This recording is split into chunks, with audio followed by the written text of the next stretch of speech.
We see physical stars and planets, but behind that visible matter is a vast, invisible grid of energy that keeps the cosmos in motion.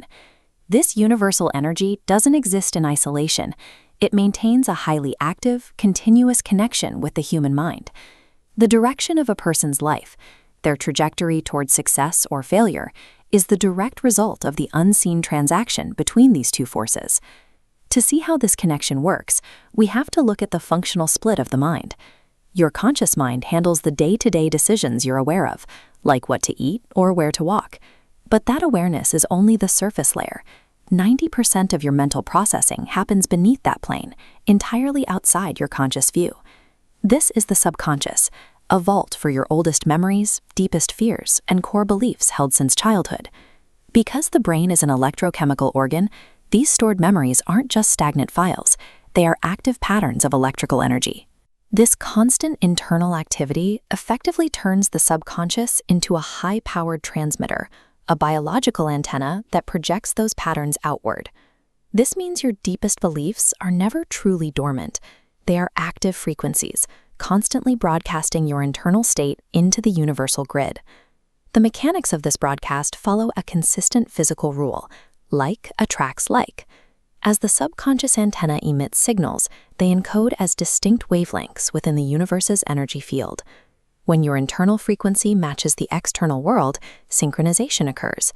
These waves lock together, drawing corresponding physical events back to you. The universe functions as a neutral mirror. It doesn't evaluate your goals. It simply reflects the mathematical properties of your dominant frequency back into your life.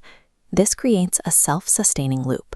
If your subconscious is broadcasting a narrative of capability and growth, that is the specific signal entering the grid. In response, the environment shifts to match that wavelength, bringing the specific individuals and opportunities into your path that make that growth possible. But the same logic applies to negative loops. If the signal is built on doubt, fear, or the expectation of failure, the universe mirrors that as well. The subconscious cannot distinguish between a real event and an imagined fear. It accepts a negative broadcast as an instruction and begins to configure your surroundings to match that expectation of failure. Ultimately, your current reality is the physical manifestation of the signal you've been broadcasting, whether you intended to send it or not. To change the results, you have to use specific tools to manually override the subconscious default settings and retune the antenna. The first tool is visualization.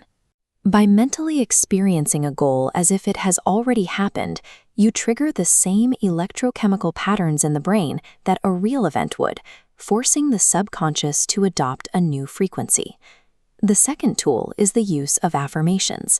Repeated present-tense statements like "I am capable of reaching my targets" act as direct commands to the subconscious, especially during the suggestible states of waking and falling asleep. The third tool is gratitude.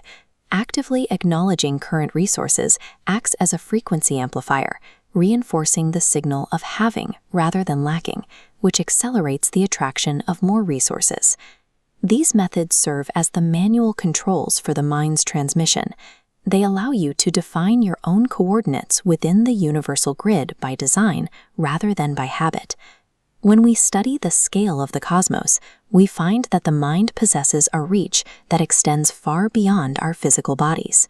This interaction between thought and energy operates with a predictable consistency.